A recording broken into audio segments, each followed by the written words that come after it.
The Llanos of South America are vast. Endless horizons of tall grass, heat, and silence.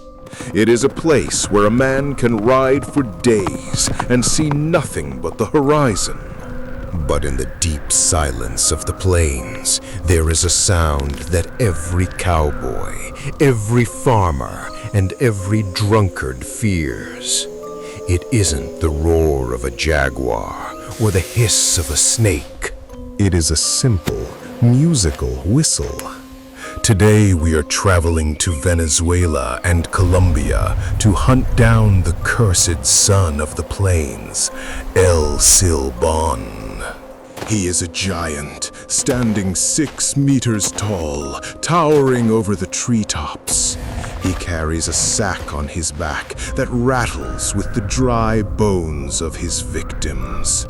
And he wanders the countryside, punishing the wicked and counting his collection. Unlike many monsters who are born from random tragedy, El Silbón was created by his own wickedness. The legend begins with a young man, a spoiled, entitled brat known as El Tuso.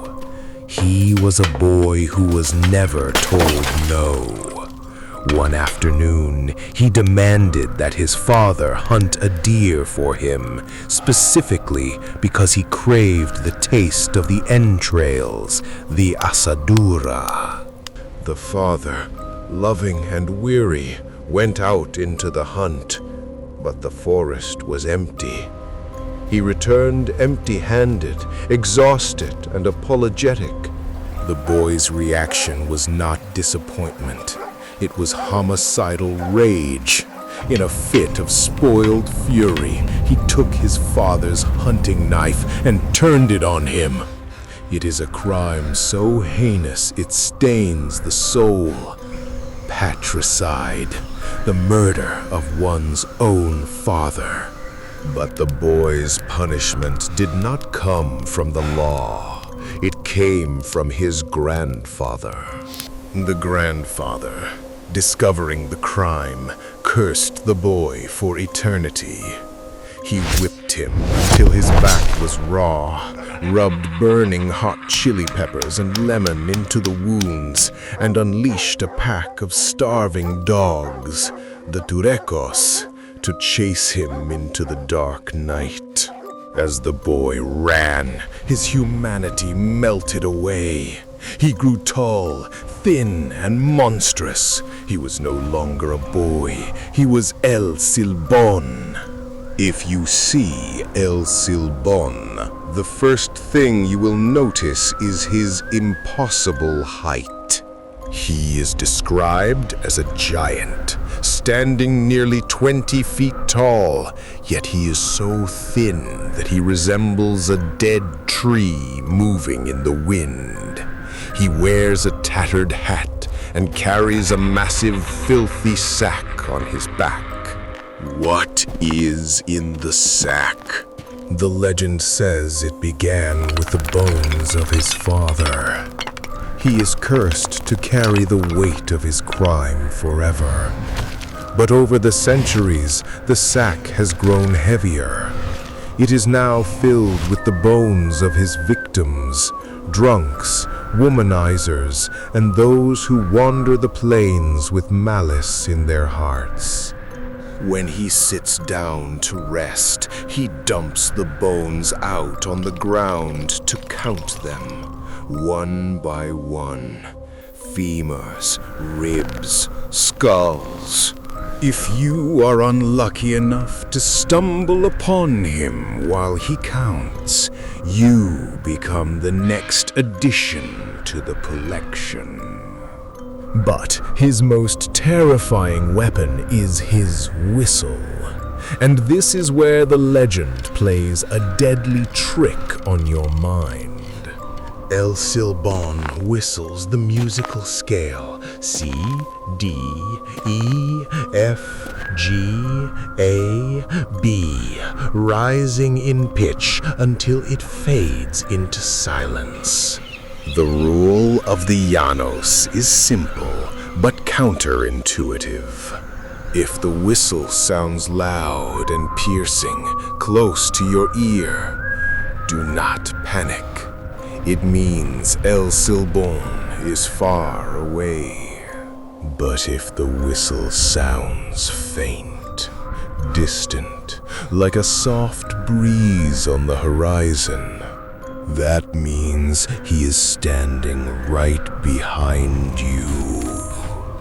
This auditory illusion lures victims into a false sense of safety. You hear a distant whistle and think you have time to run. You don't. He is already looming over you, raising his stick to strike. It is psychological horror at its finest. He uses your own senses against you. El Silbón is not just a monster of the wild. He is a home invader. On rainy nights, when the mud of the plains is too thick to walk, he seeks shelter on the porches of farmhouses. He enters silently and sits on the ground to count his boons. This leads to the most chilling part of the folklore. If the family wakes up and hears the clicking of the bones, nothing happens. The monster, realizing he has been discovered, will pack up his sack and leave. The family survives.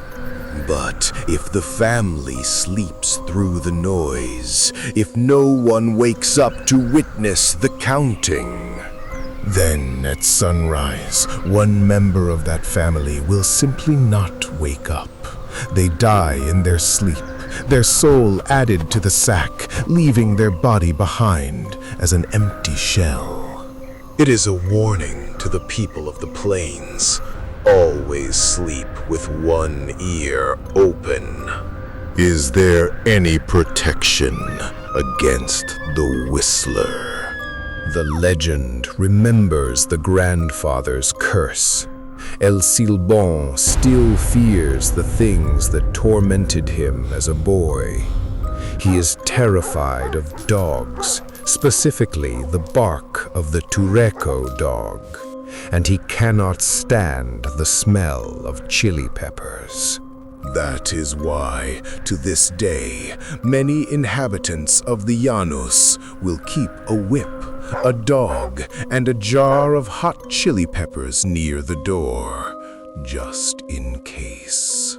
So tonight, if you are out late and you hear a soft, sweet melody drifting from the darkness, don't stop to listen.